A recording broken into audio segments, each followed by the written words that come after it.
Great to be here. I'm going to take some liberties with my slide set and flip through a few things I think that Larry covered fairly well. I'm going to focus here today on why we need to collect data, what data we need, and really what we're going to do with it.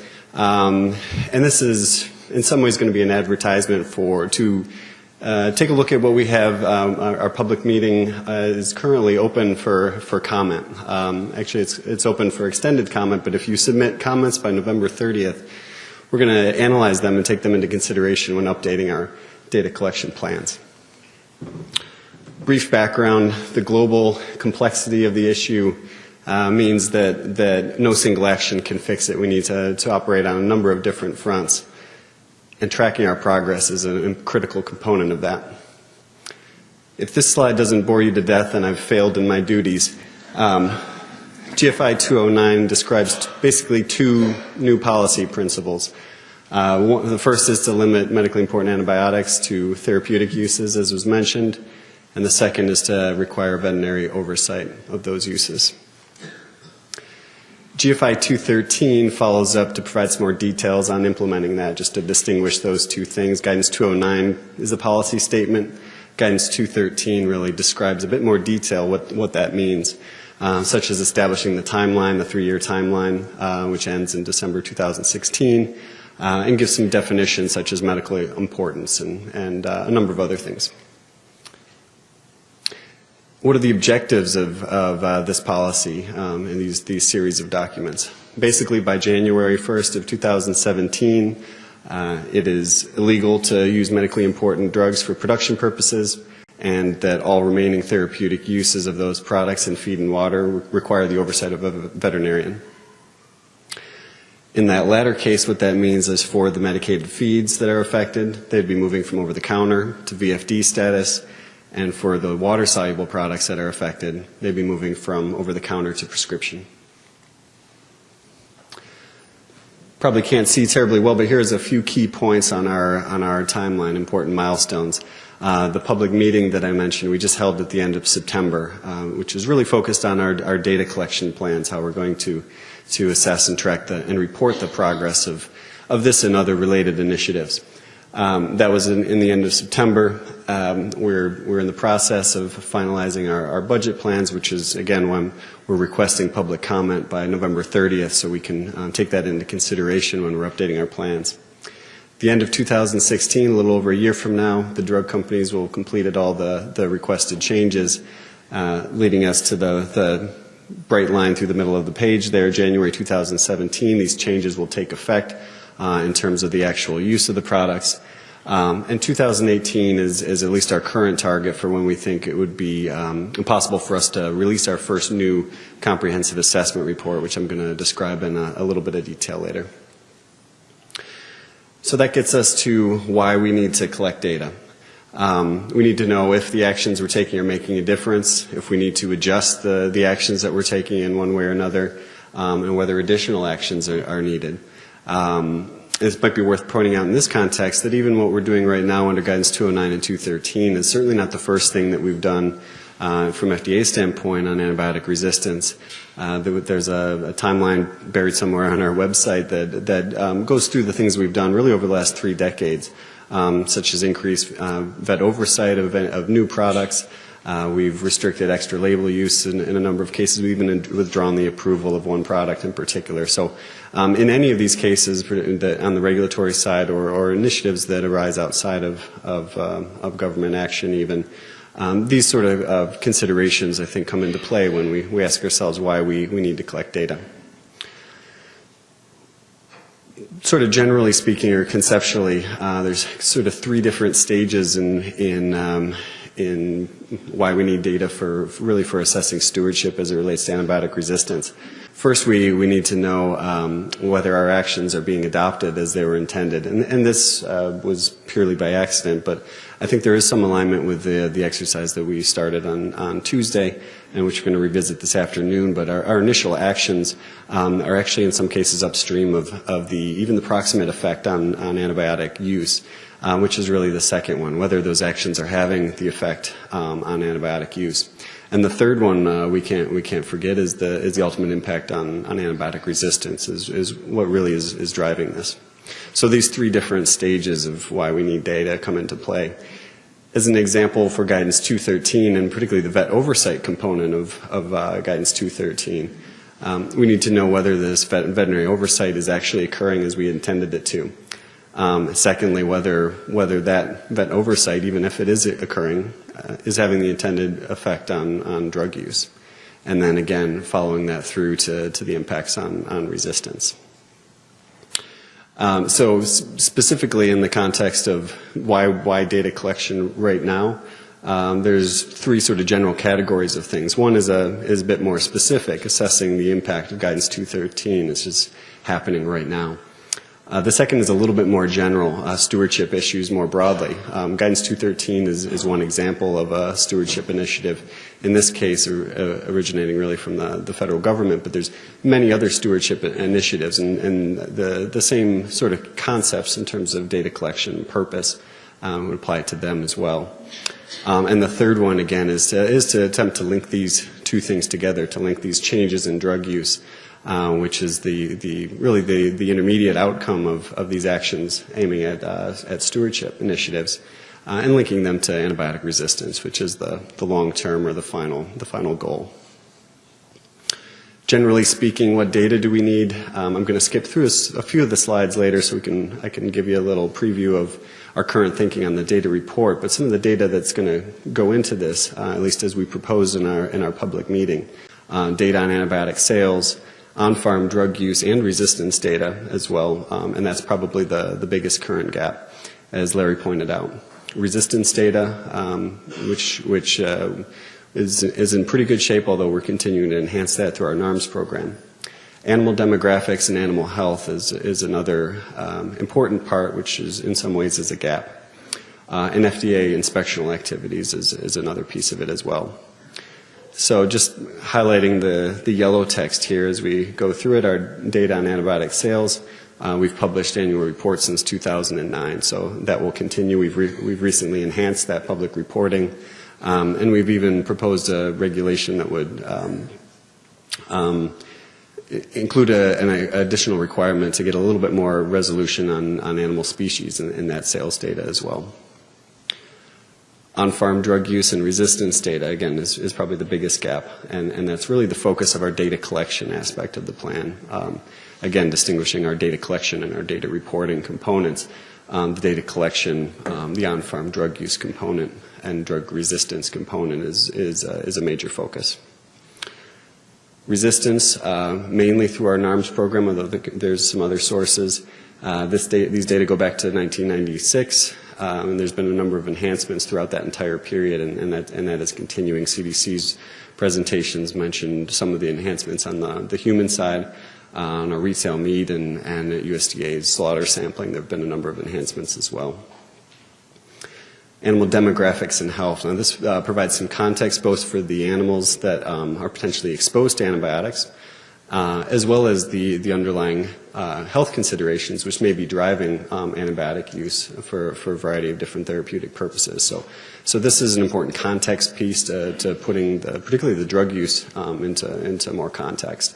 There is some data, particularly good data on animal demographics. Animal health is another opportunity for a little bit more data to provide some context. Inspectional activities. So we have a number of programs in place related to inspecting feed manufacturers, and as resources permit, we're planning to expand these inspectional activities to include some other aspects, particularly of the feed distribution and use chains as it relates to the VFD, the veterinarians, and the producers, for instance. So this gets us, after we've talked about why we need data and what data that we're interested in, what are we going to do with it? How are we going to use this data? In our public meeting on September 30th, we proposed our plan to essentially create a new U.S. government summary report to provide a summary of drug use and resistance in animal agriculture. Now this is focused on the animal side of things, so as you see, even on the resistance side, we only propose to go as far as the food supplies, the retail meat side. at least in the short term. There's been some examples of other places that have been more comprehensive in terms of covering animal and human aspects of drug use and resistance. Again, this is currently open for public comment. The vision of this new report would be a coordinated interagency annual reporting, taking this variety of science-based information, which I mentioned, on drug use and resistance and the animal health and demographics. The purpose of this would be to summarize the data for, as we mentioned, assessing the impact and the outcomes related to our current initiatives, as well as other stewardship initiatives, past, present, and future. And an important component, important purpose of this reporting is to enhance the transparency, particularly regarding drug use practices in animals. Here's the proposed outline of that report, the obligatory introduction, but the three major pieces, the animal health demographics component, the drug use, and the resistance indicators. Just to give you a little snapshot of what we were thinking in terms of the background information, there's a number of different pieces that I think are important to include to set this thing up, including the purpose, the objectives of the report itself, but also some of the context in terms of identifying what the contemporary stewardship initiatives are and any relevant changes that have occurred since the last reporting period. Again, to highlight the data sources that we're thinking of here, getting back to what we mentioned at the beginning of this presentation, our animal health and demographic information. As pointed out here, there is animal demographic information already. The animal health piece is one current need. The drug use indicators, we do have our sales data that's reported to FDA, but the USDA's efforts to obtain on-farm use data as well as other initiatives to get better information on on-farm drug use would be included here as well. And again, resistance data, we'd be looking to the NARMs, both USDA's FSIS slaughter sampling and new cecal sampling, FDA's retail meat sampling, as well as additional data on drug resistance at the farm level. I'm going to skim through some of the details of here so we can catch up on time just a little bit. But these slides or variations of these slides are available on our website from our public meeting, and hopefully after this meeting as well, if folks want to peruse these in a little bit more depth. The drug use indicators I wanted to touch on briefly, since that's a major focus, particularly for our data collection plans, and to see how we were thinking it would integrate into our data reporting plans. And this would essentially involve pulling on a number of different sources. And I think Larry gave a good rendition of all the different new initiatives that we're trying to set up to augment the current data that we have on sales, as well as the current and the historical data that USDA has collected on drug use on the farms, and even some of the proprietary data that the various industries have and are working with USDA and others to provide a little bit more context to this.